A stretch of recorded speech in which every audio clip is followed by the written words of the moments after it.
Hey, what's going on? Welcome to the Doug Show. My name is Doug Cunnington, and today I'm going to talk about digital products, specifically online courses, and go into some of the details. I'm a huge fan of digital products in general.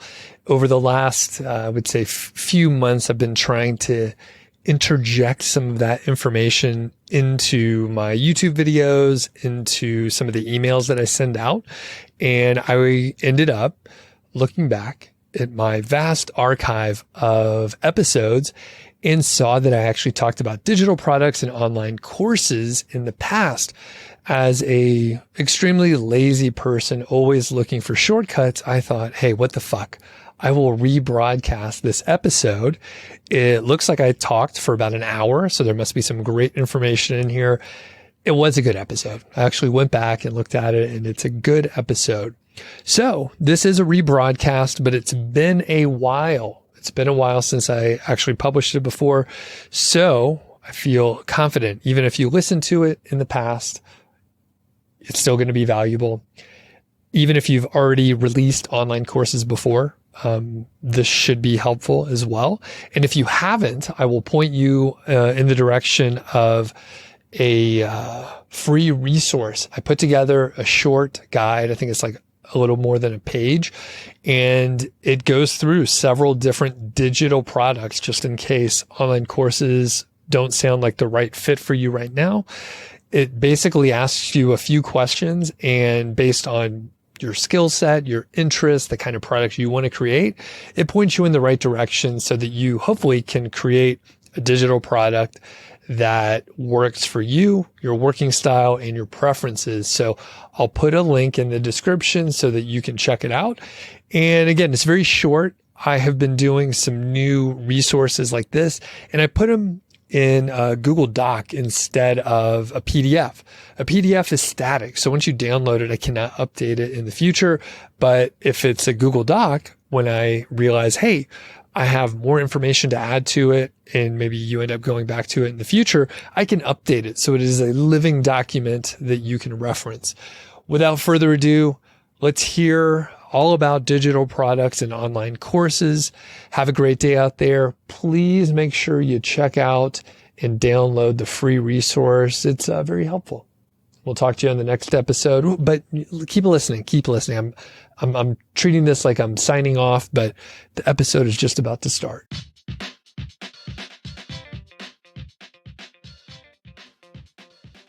Hey, what's going on? Welcome to the Doug Show. My name's Doug Cunnington, and in this episode, I'm going to be talking about online courses and other digital products. This episode was inspired by Kyle. Longtime listener, he emails me every now and then. And I was happy to see this email from Kyle not too long ago. And he referenced the fact that I talk about online courses occasionally. I sell an online course. I don't mention it too often, perhaps not often enough here on the show, but I have a few courses actually. And I haven't talked about actually like creating a course or how I market it or anything start to finish. Kyle asked about courses and my process for creating a course, how I get the ideas, how to outline it, hosting the course and the sales page, and then promoting the course on the website and via email. So he actually gave me further information here. I'll read that out in a second, but generally, here's what we're going to cover.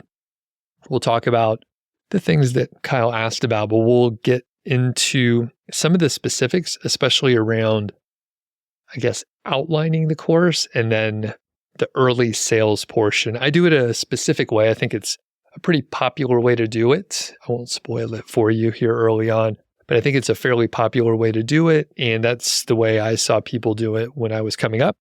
And I actually took a course on courses back in the day. It was called 7-Figure Courses by Derek Halpern. And I think he shifted from like the online influencer and course creator space to, I think he has like a health brand that he partnered with someone, but he did really well on YouTube. I watched a ton of his YouTube videos. I think he had a podcast for a little while too.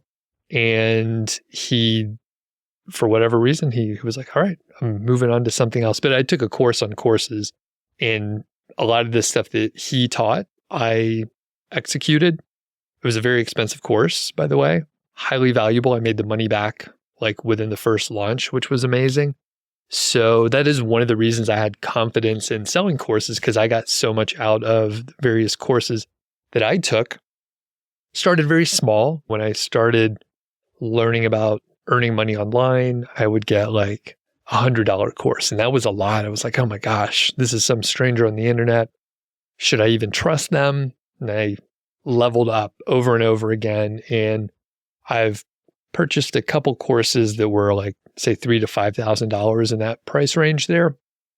Usually I'll get the top tier. Not always, it depends on what the course is, but often I would get that top tier. And anyway, I'll go through a lot of that stuff. Kyle does ask about hosting the course, and I will give a plug.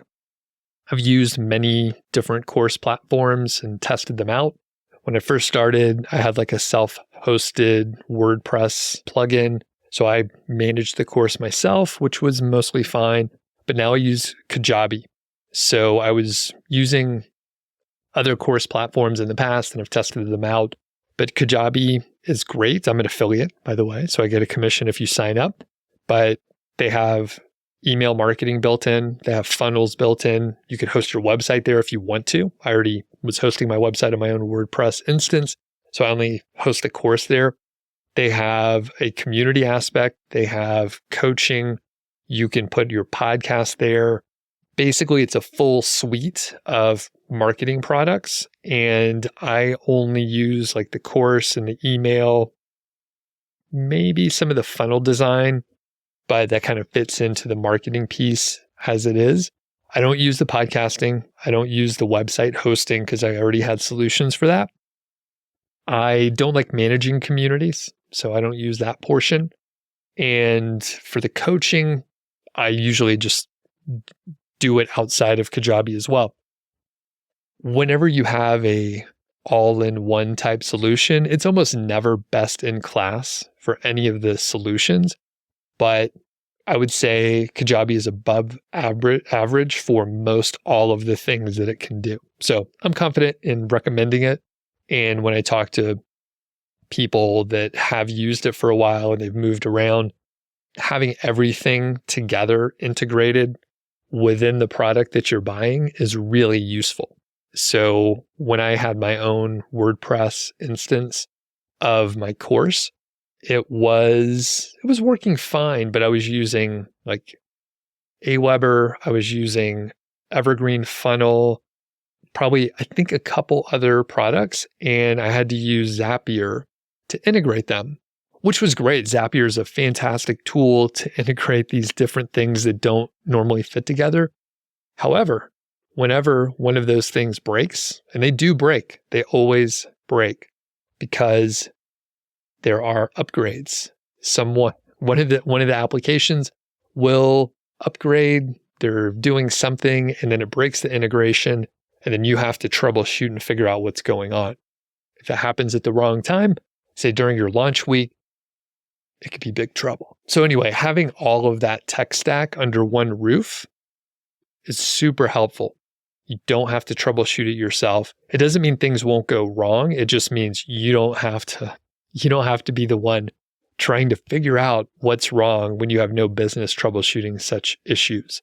So anyway, I like Kajabi a lot. I'll put my affiliate link if you want to check it out, but they do all the things that you need it to do. Like I said, email marketing and course hosting is a main thing that I use.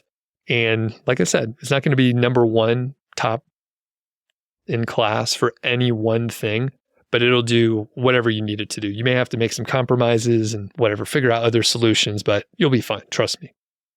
And it's a little more expensive if you're just looking at it for one of those things. But when you add all of it together, it was much cheaper. I was probably paying I can't quite remember. It's been a few years. I've been using Kajabi for like 3 years.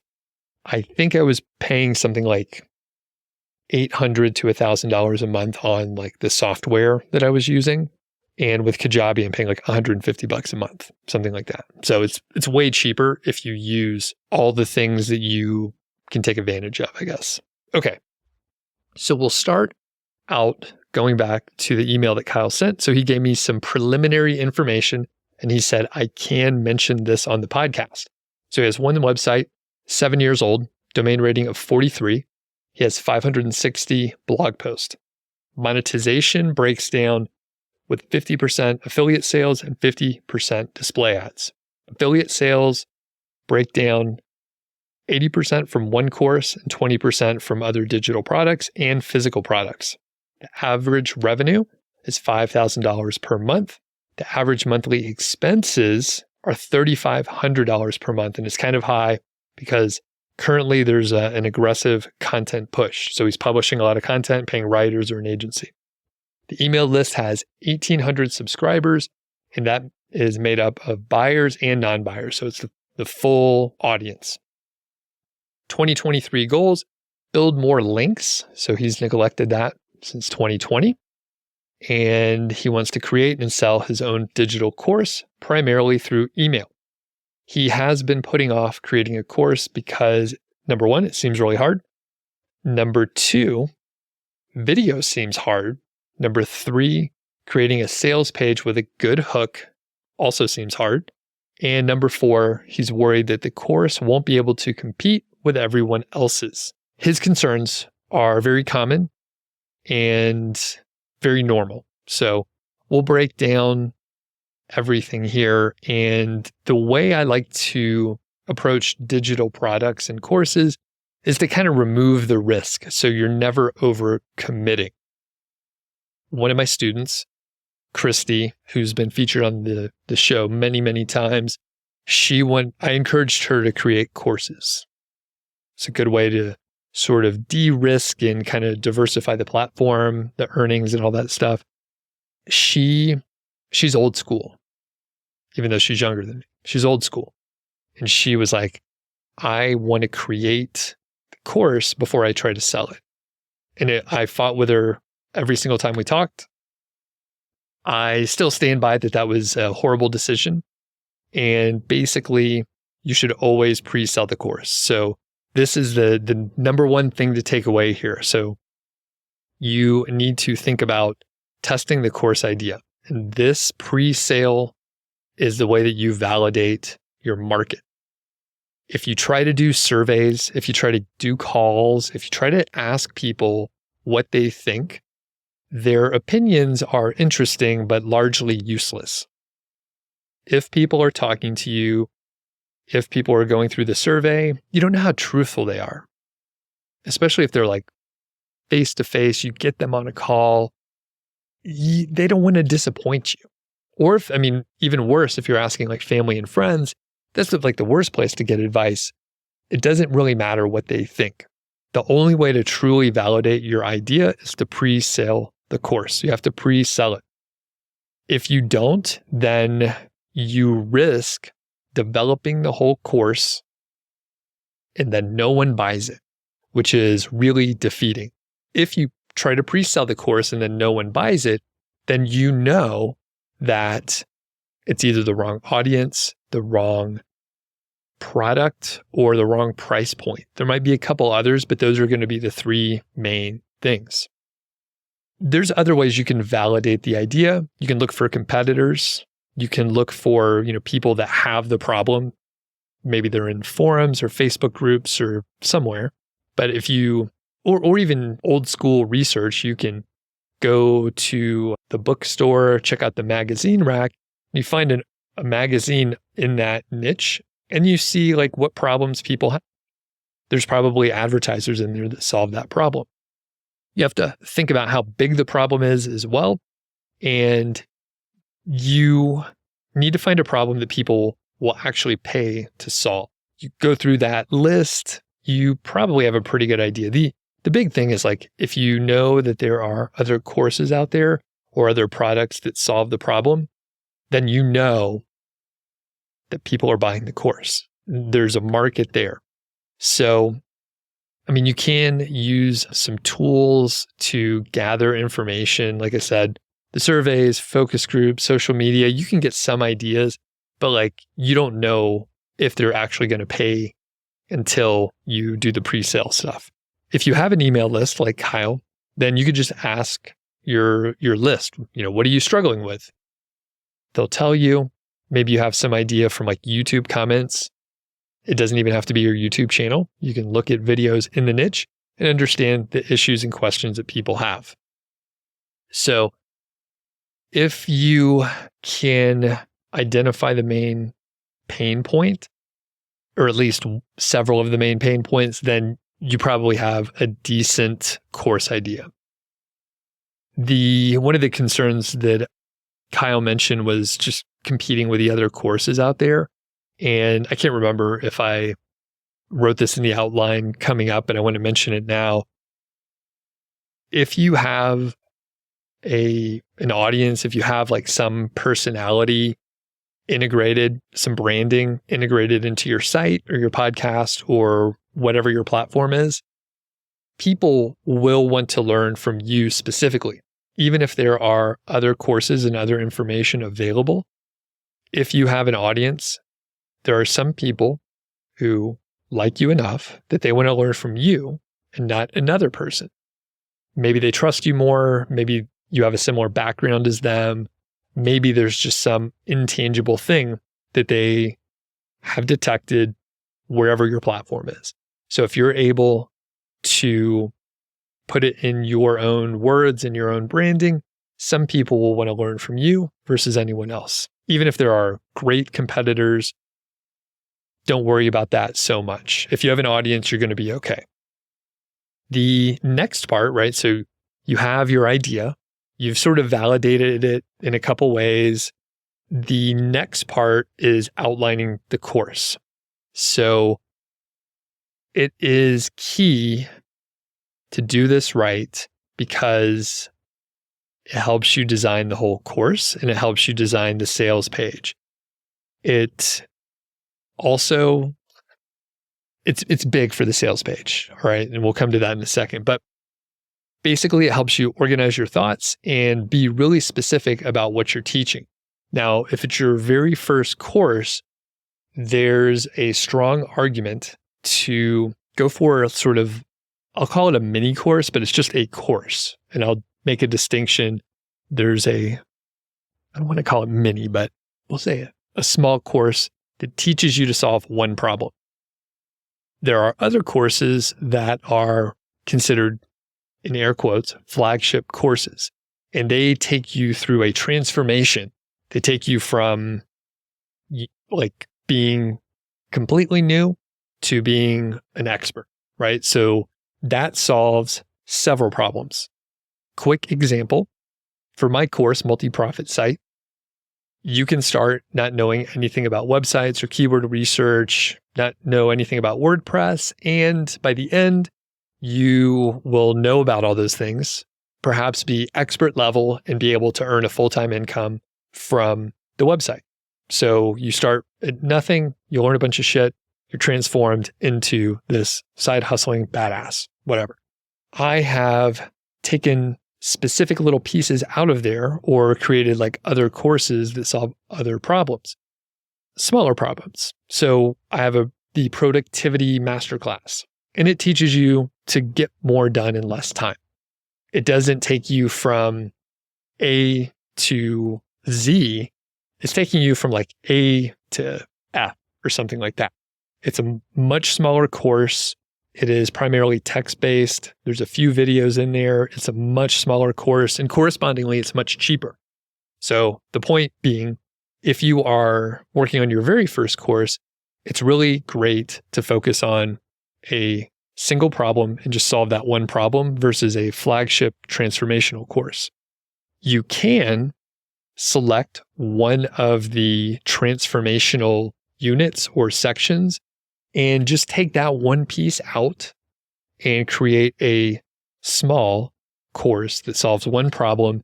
And then later, you can essentially take that course, insert it into your flagship transformational course, and it is okay. If you could figure out if you want to credit people that purchase the one problem course, the smaller course, if you want to give them a discount code to buy the big flagship, that's cool. Like that's just a problem to solve, really simple and platform like Kajabi.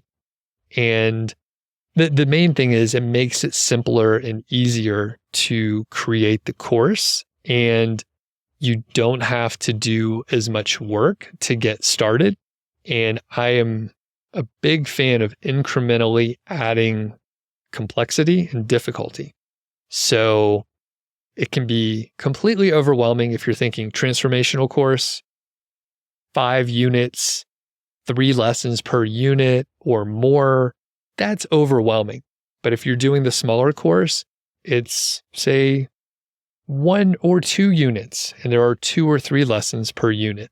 It's much smaller, much easier to manage, and it will make it less stressful. And then you could incrementally add complexity later. The other great part is if you select 1 unit to build out first, then when you insert it into the big flagship course, you're in great shape. It's fantastic at that point because you can you'll just insert it. So you may have to put some context around it to make sure people know that it's part of the full course now, but essentially you've done a part of the work already. So you outline the course, cover all the necessary topics. It's really important to do. It is a draft, right? So nothing has to be permanent. You just need to get some ideas on paper. And most likely you're going to end up in a situation where you may have to add some stuff later. And that's totally fine. Like what might happen is people will ask questions and you realize, oh, I need to create a mini lesson based around these frequently asked questions that I see. So couple things about the outline. So you'll have an intro, kind of get people primed and ready for learning. So that could be, part of like your background, your story, or maybe a student story or someone that you've coached or something like that. So they can kind of see what's coming up. You will literally tell them what's coming up. So you can kind of think about this as like a talk that people might give at a conference or a speech or something like that, or a lecture, right? So you give a little intro, then you tell people what they're going to learn, and then they know kind of what you're going to go over, kind of primes them a little bit. And then you tell them, and then at the end, you're going to summarize it. So fairly straightforward. You could check out some books on the topic area. So there are probably, maybe not always, but there are probably books that teach the same thing that your course might teach. So you can look at their table of contents and see how they organized it and give you a really good idea about what you need to put in there. You can go to the library. You can go to a bookstore. You can look on Amazon and just check out what the table of contents are.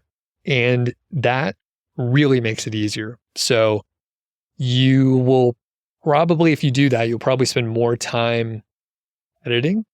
You don't want to put all that stuff in there. It's probably way too much, but that'll give you a really good idea how to structure it. Now, you want to make sure that you have some personality in there, make it entertaining and informative. Everyone has a different presenting style, but if you are making it more engaging, putting, say, stories in there, whether it's from you, whether it's from like a book or an expert out there, or people that have taken the course or worked with you specifically, those stories and examples are really good. And again, it's totally fine to use a story that is not yours. Just give credit, right? Don't pretend like it's yours. But maybe you read a great section in a book and you're thinking, this is fantastic. I want to use like this storyline as something to make a point in my course. So you could integrate all that stuff into your outline. So you have your outline, you kind of know what you're going to cover. You've done some external research via books or other courses or anything that you can get your hands on that has like organized information. You can use those ideas. You don't have to recreate the wheel. So up next is hosting and the sales page. So we'll tackle hosting. I've plugged Kajabi. I really like it. I personally use it. I left other solutions. However, there are other options, right? A lot of people use Teachable. A lot of people use I can't remember some of the other names out there. I would not go with Udemy specifically. To my knowledge, they don't have as much flexibility on how much you're going to charge for the course. And they always run discounts and sales. I bought a couple courses, I think like 3 courses in the last couple months on photography, and they were on sale for like $10 a piece. That's why I bought 3, like from their normal price of whatever, 80, $150. I don't remember. It was like a chunk that I probably wouldn't have spent on 3 courses. But if I could buy 3 and they were all discounted like 80, 90%, I'll buy them. That said, I wouldn't go with Udemy just because they run huge discounts. There's other platforms on there. At this point, it's probably a commodity. It's very probably comparable on different platforms. I just like Kajabi because it's all in one, full marketing suite and the course hosting. So it fit the bill for what I needed to do. You can try to host it yourself, but I would not really recommend that so much. And one area to look at more closely is the ability and flexibility of having affiliates. So having affiliates to help sell your course, really effective. And sometimes maybe you want to make it easy for people to sign up. Maybe you want to make it easy for people to, get paid. And then maybe you want to give custom commission rates to certain people. Make sure you understand what capabilities the course platform solution has for affiliates. Sometimes you can't adjust all that stuff. So, as far as creating the sales page, I was coming up during maybe a transitional time on the internet. So some of the course sales pages and product sales pages that I saw were super long form with yellow text, and they looked like you shouldn't trust them. But that's just how people did things. So I actually bought some courses like that, but things shifted and now they are a little more sophisticated. They don't have the blinking pink text or whatever kind of nonsense.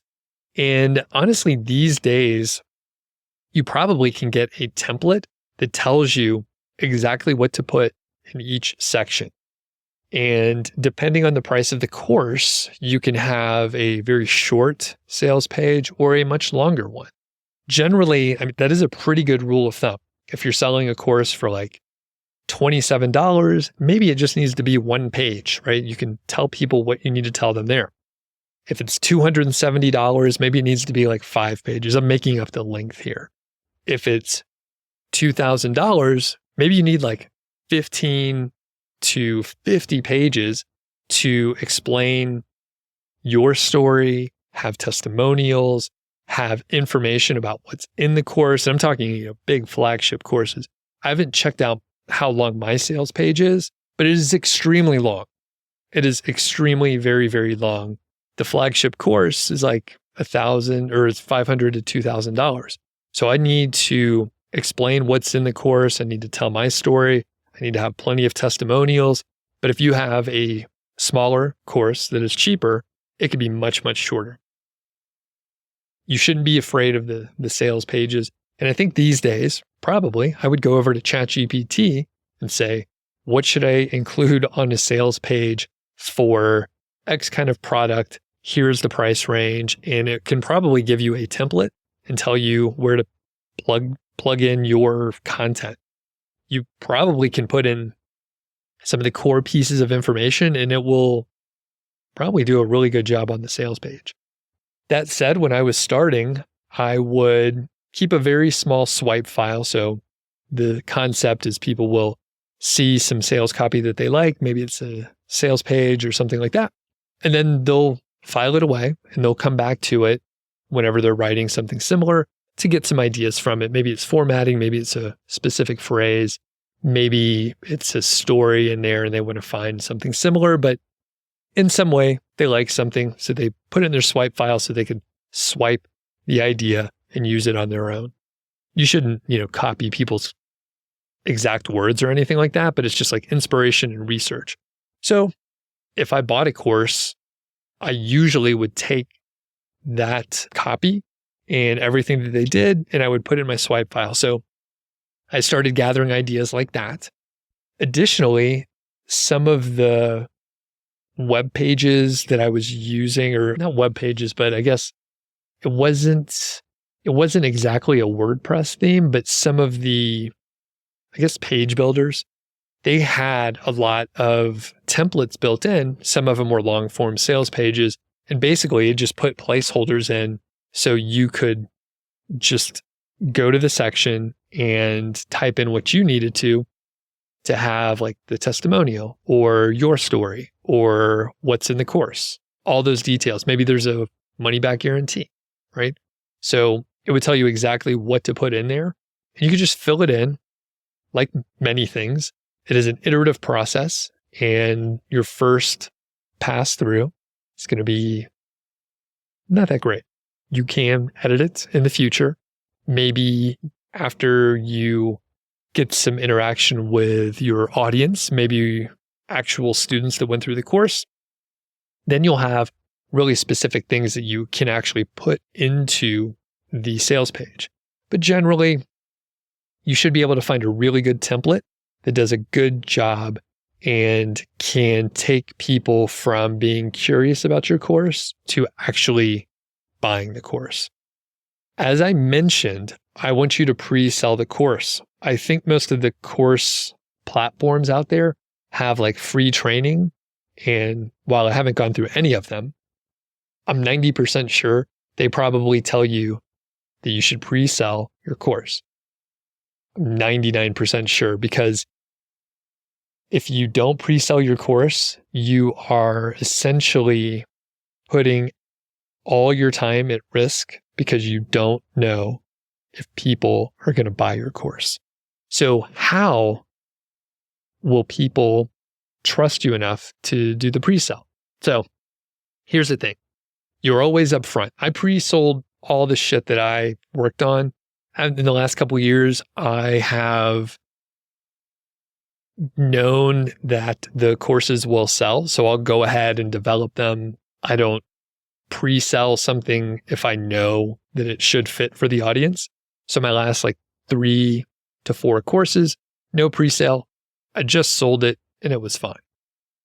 I had a few years under my belt and I knew that those were products that were going to work just fine. So that said, always be upfront. So my very first product was an ebook. Those were kind of popular in 2013, and I pre-sold it. I decided if I sold 10 of them or more, then I would move forward with the ebook and write it. If I didn't, then I would go back to the drawing board and figure out if it was the wrong audience, wrong product, or the wrong pricing. So I had an email list, only a few hundred people. I want to say like 300 or 400 or so. And I sold an ebook for like $100. So it was really cool. 11 or 12 people purchased. I think maybe 12 people purchased. Then one of them dropped out after like a couple of days. They said, I'm not interested. But I was upfront and I said, this is an alpha version, not even a beta. This is an alpha version. This is going to be rough. I'm going to spend a lot of time with you. I'm going to talk to you. If you have any questions, I'm going to answer the emails, and then we'll fix it in the beta version. And the people that I was learning from were doing just this with their own courses. They were releasing an alpha, pricing it a little bit cheaper because it's going to be lower quality because it's a first version. They would have a beta, which was a little more expensive, but still lower than the final price. And then they would have an actual release. So there was like a 3-phase situation. These days, I mean, you could just do like a beta version, charge people a little bit less, give them a little bit more, right? So I wanted to interact with the people that bought the first version because I needed their input to improve the course for the final version, or alpha, beta. Each time you want to iterate, you want to improve it, constant improvement. So you're upfront. You tell them, hey, this is a pre-sale. The course is not going to be out until X date. I'm pre-selling it now so you can get in early. It's going to be cheaper. You're going to get specific interaction with me. Maybe it's one-on-one, maybe a 30-minute call. You really get a lot of information. It's great for the student. They get like one-on-one coaching, but you get a ton of information, real market research after someone has gone through the course. And then it's a little bit cheaper. You get that little extra, and it's a good compromise, a win-win situation for both you and the student. And when you get the final version done, then all the beta people, they always get the latest version. They paid less for it, and those are going to be your best customers. They trusted you up front. So you let people know that it's pre-sale. It's going to be released. They're going to get extra interaction. They're going to have lifetime access. They're going to get the updates, all the good stuff, right? Very low downside for them. You could also put a note in there if you want to. You don't have to do this, but you could put a note and say, hey, if we don't reach a minimum number of students, then the course won't be released. I would say you potentially could leave that out. If you set the bar at 10 students and only 9 people showed up to pay, that's a borderline. I maybe would move forward with it. But here's the thing. You could back out, right? So if you don't hit the minimum number, you could refund the money and say, hey, I'm retooling the course. You could be 100% transparent too. And you could say, we didn't get enough students. There's some kind of mismatch here. And I would personally do that. I would just say, hey, there's some kind of mismatch. I appreciate the support. Let me know if I could help you with anything. Happy to answer your questions. Actually, will you jump on a call with me? I would love to hear what your problems are. And maybe it gives you an idea to how to retool the course or the outline. And that's, really all you need to put in the pre-sale is like, here's what we're going to cover. Your transformation should be A to G or A to B or whatever. And just so they understand like what is in the course. If you have to back out, that is okay. The thing is, it's a win. You saved yourself a lot of wasted time.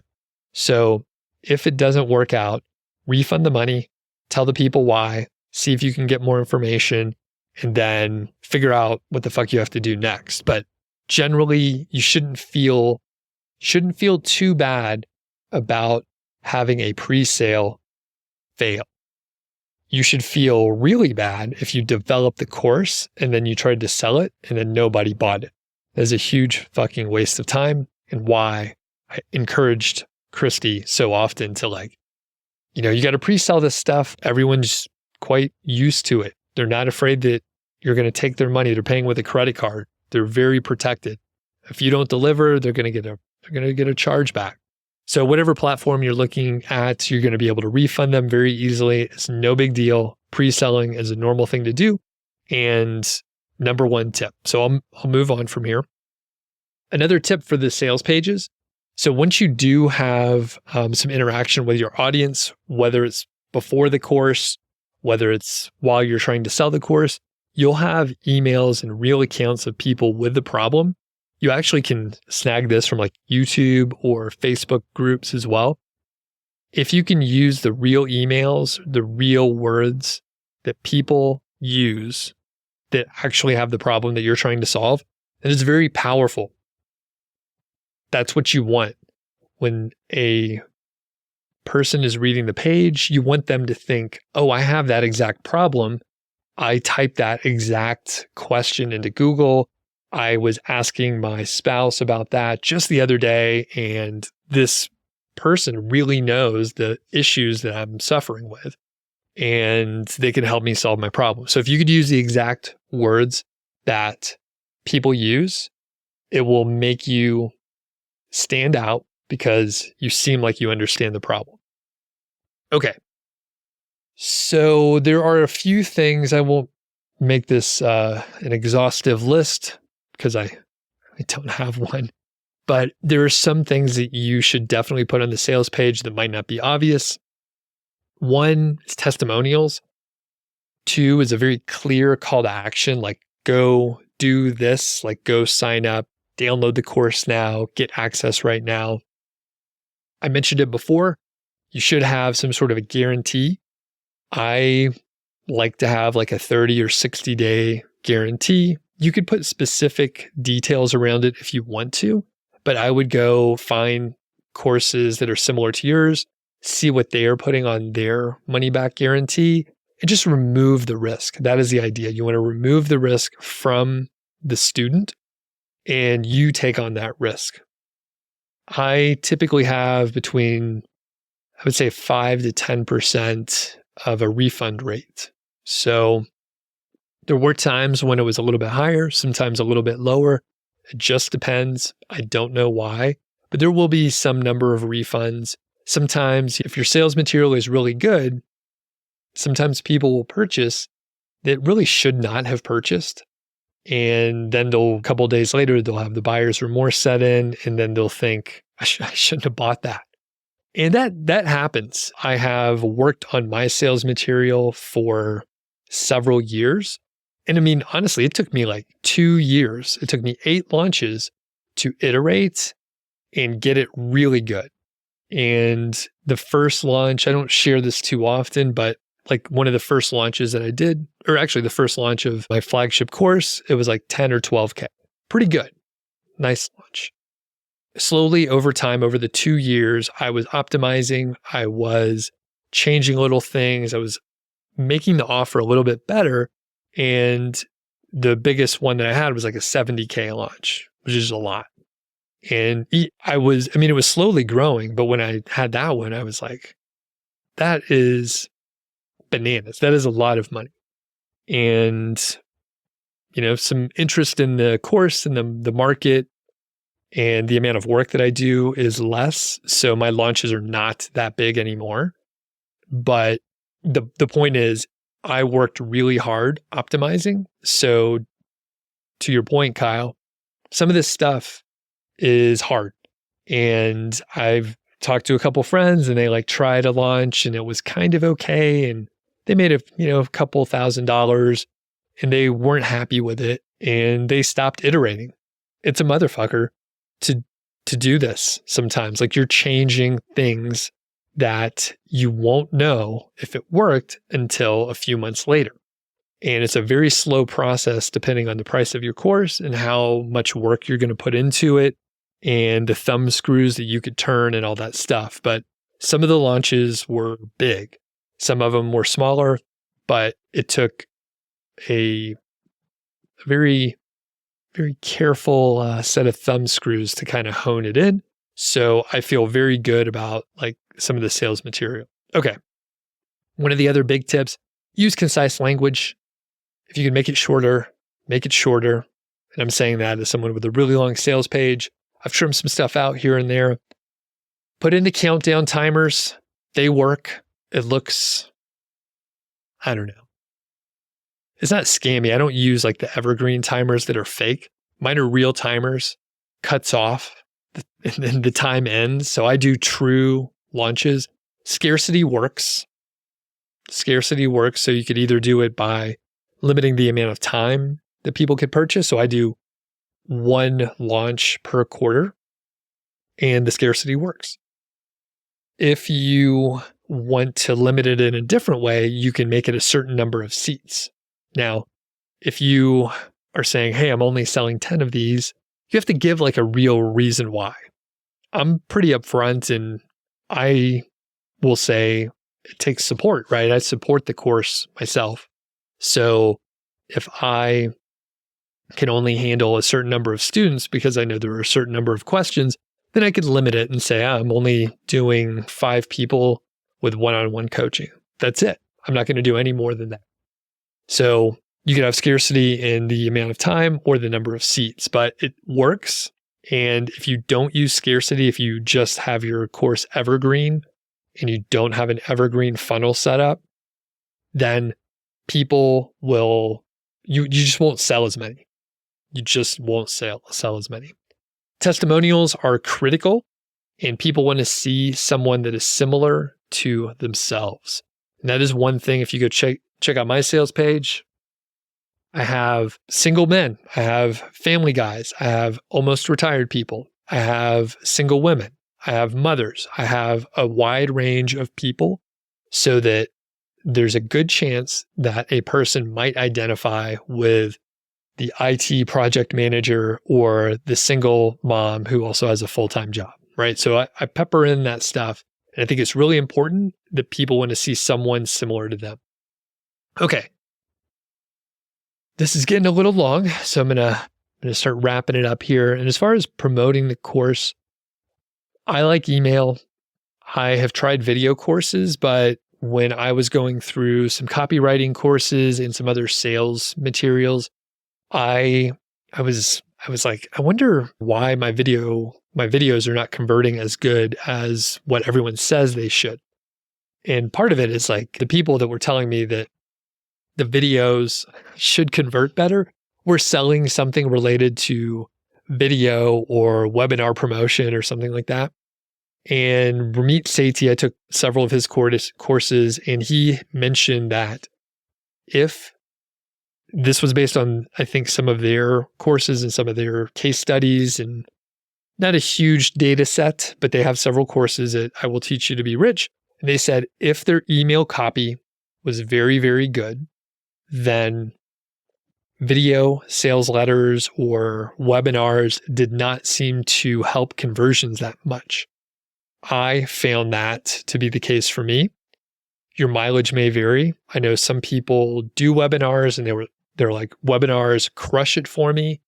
They work every time and it converts better than anything else. For my market, email works great. I tested webinars for a while, for a year, right? I gave it a chance. You heard me talk about all the iteration that I did. Webinars and video sales letters did not seem to help that much. And my copy on the sales page and the email copy seems to work the best. One piece that is probably very important is I do YouTube and I do podcasts. So there potentially is a great deal of trust between the audience and myself that I don't need to rebuild. I don't need to do a video sales letter. I don't need to do a webinar. There's 500 YouTube videos related to a topic.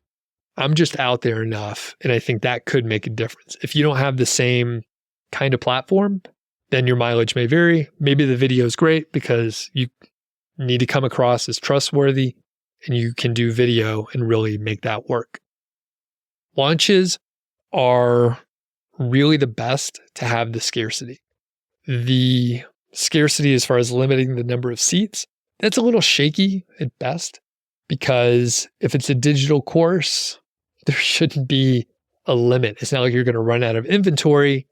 If you could sell 10,000 of them, you would probably want to sell 10,000 of them. So I don't use social media, but a lot of my friends, they sell their courses great via Instagram or whatever, and they get people on their email list. They get people on their webinars. They get people just engaged with them via social media. I don't do it, but if your niche is one that works, then do that. For email marketing, my primary sales channel, I like to do a pre-launch. So you never want to send out an email selling something that the email subscriber did not know was coming. It will seem shocking. It will come off salesy. And if you're like my email list, it's usually like value, a couple hard sales weeks per year. And then it's just value. I'm not asking for anything very often. If I started to send an email and it was just like, hey, I'm selling something, it would be a little alarming. So I like to send pre-sale type pre-launch emails the week before. And usually I do like 3 emails to let someone know. Not everyone opens every email. So it's important to put in that little note like, hey, next week, I'm launching this thing. You can tell them a little bit about it, but I like to keep it a little mysterious so people are curious. And then they know. Then when you sell it, they're not like, this asshole is sending me a sales email and I'm not interested. If they know it's coming, maybe they don't want to open the email. whatever, right? But let them know it's coming. During launch week, I like to send daily emails. It may seem like a lot, but I found that to be acceptable. And you will get unsubscribes. The thing that I've learned is if you don't send emails, then people won't buy stuff. And again, people don't open every single email from you. Sometimes they get busy. Maybe they don't care about that subject line. So I like to send it daily. If you think it's too much, slowly get over it, however you need to do it, and just test it out. At the end of the launch, I tell them, hey, we're going back to normal email frequency next week. Thanks for putting up with all the emails. One thing that can help this is to make every single email either valuable because of the information in there or entertaining.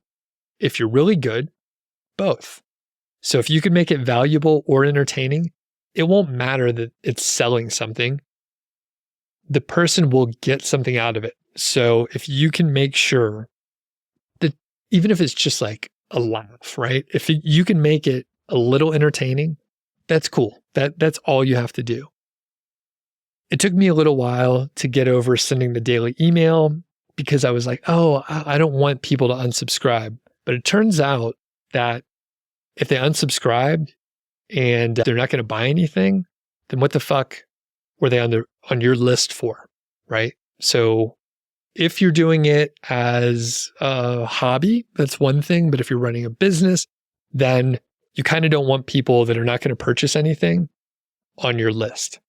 And there's some caveats, right? I'm stating it in a very, harsh way, but there's value of having like a community aspect in your email list. And I think I have that sort of thing. But the point is, occasionally we got to pay the bills, right? You got to sell some shit every now and then. And to do that, you have to send some emails. And the true fans, they will, number one, either come back. I've done this before. I've unsubscribed and I'm like, I actually like their content. I'll hop back on. I'll re-sign up to their email list. I like them. So your true fans are going to come back, or your true fans will get used to how you send emails. And they're like, oh, I know that during these launch weeks, Doug's going to send several emails. And if it's not a really good subject line, then I'm not going to read it. But I've done a lot of work to make sure that when I send those marketing emails, that they are valuable or entertaining, so that even the non-buyer or the existing student of the course would find it valuable. As far as social media, I don't have any personal experience as far as marketing the course and promoting it. But I think if you have testimonials in your social media feed, and I'm thinking Instagram specifically, that's probably one of the most valuable things that you can do is have your former students, your successful students out there like retweeting or, showing up. Maybe they shoot a little video and then you share it on your feed. And finally, if you have some credibility within the industry or you have some peers, you can use affiliates. Now, I would not use affiliates until you have refined your own course, sales process, and sales page a little bit, just because you don't want to get a lot of hot traffic ready to convert, and then they land on a first draft of a sales page. That is one reason, I hear from people that they have like a new product. It's like a new SaaS product or a new course or whatever. Fuck version 1. I don't want to deal with version 1. I want you to get your shit together, figure it out, and then I can send you some traffic. Then I can introduce you to my audience. But version 1 is rough, and I want people to work it out on their own. I don't want to go through using your beta product. So if you've sent me an email and I was a little cold to you, number one, I get a lot of emails. And number two, I don't want to be a tester.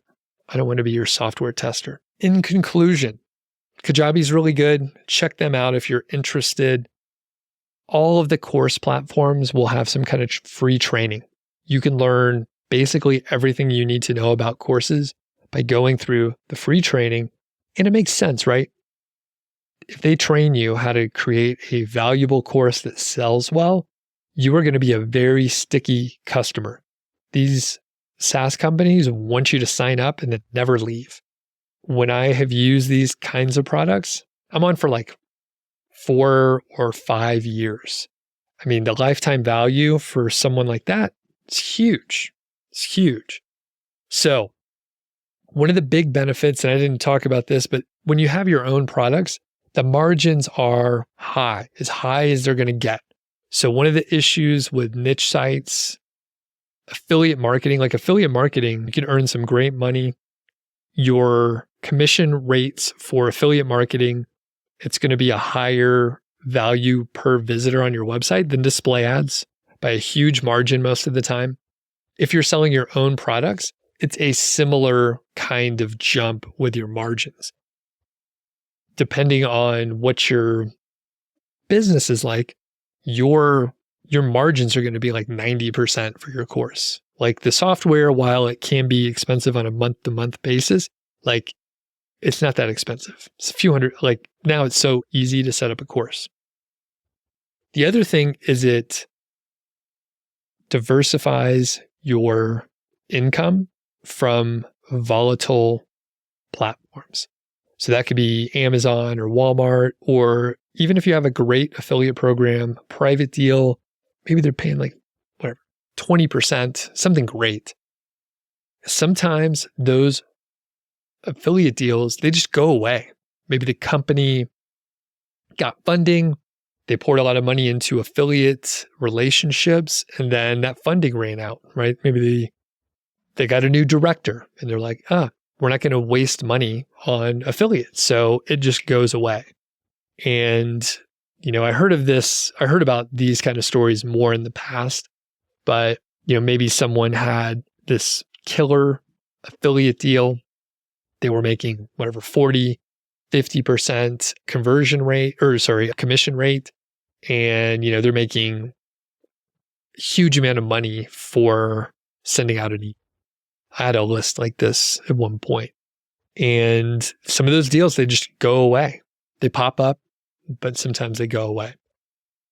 The great thing with having your own course and selling it via email is a lot of the issues with like building your business on someone else's platform, they kind of go away, or at least they're highly buffered.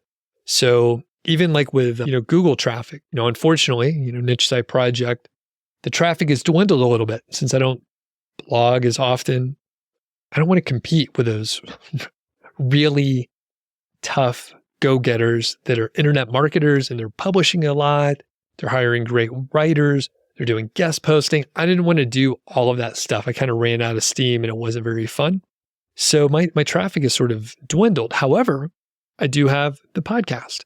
So while I am building some stuff on YouTube, which is not my own platform, the podcast is independent, and that is good. And I have an email list, and YouTube is a little more open than some other platforms like Instagram or Facebook, which is one and the same, or TikTok. And it kind of works for me.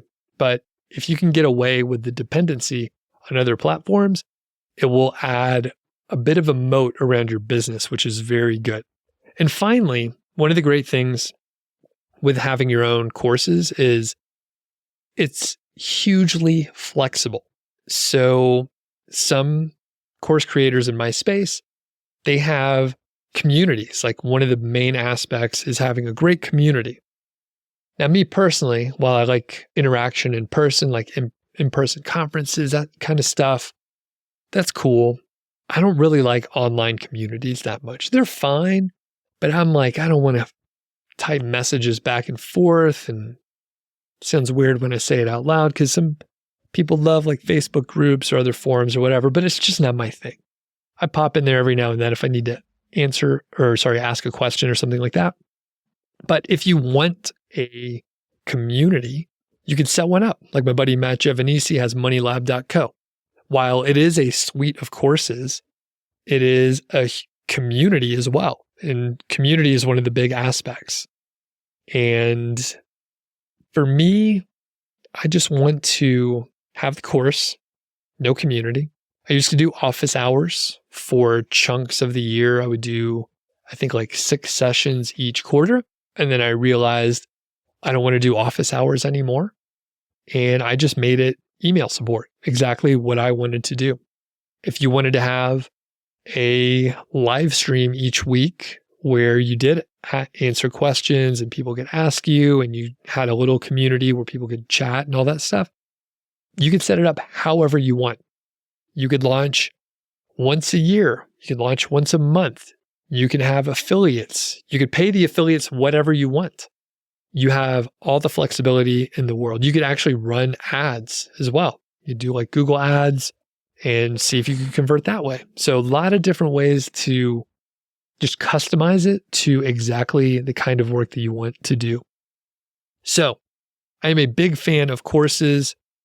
I think it's like a significant level up from creating just a content website, which is one of the reasons like I haven't really talked about it too much, just certain aspects here and there. But when you add a digital asset, it is completely a game changer. Once you figure out how to sell it, it is even better. Then it gives you confidence to create other courses, right? You could do the big flagship one. You can do other small ones. You could branch out. Most of us have multiple interests in different areas, and you could teach anything you want. Once you have like kind of the main idea, the main concepts on how to create a course, how to sell it, you could take it to any different market, and hugely valuable.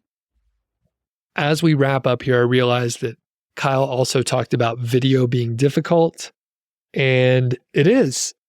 That is 100% right.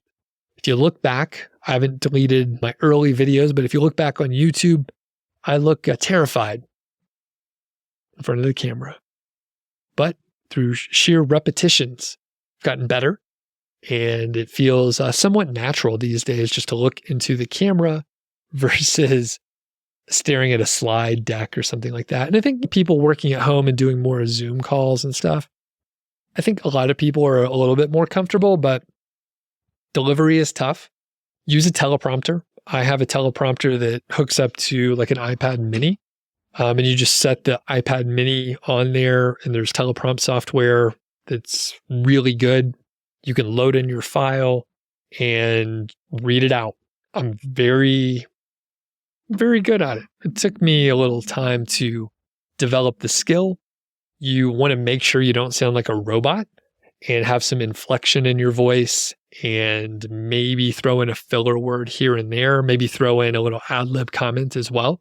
But if you use a teleprompter, your delivery will be much cleaner. Or at least for me, it was much cleaner, and it made editing almost not required. So my early videos or my early courses, there were a lot more editing needs, but now I can do a much faster, cleaner job with the first take, and maybe not even need any editing, or if editing is needed, then it's much easier to do. So highly recommend a teleprompter. I think the one I bought was like maybe $100 to $200, and it just has some, reflective glass in there at the right angle, and you just mount it to your tripod and put the camera on there, and it's like a news studio. So pretty effective way to make sure the delivery is good. But like anything, I mean, it just takes practice. I was literally horrible on many of the early videos, probably the first 100, like a lot. So anyway, if you have questions about this, let me know. feedback@Doug.show. Just like Kyle, if you have a question or show topic to suggest, feedback@Doug.show comes directly to me. Put it on the list, and then I'll do some research. I'll prepare a little bit, trying to do a better job. And I love to have your ideas so that I can actually cover something that you care about. So thanks a lot, Kyle. Much appreciated. And don't forget, check out Kajabi. If you're not on the email list, you can sign up for my email list. It's over at nichesiteproject.com. Click the green button, enter your name and email. And I think that's it for today. So have a great one. We'll talk to you next week.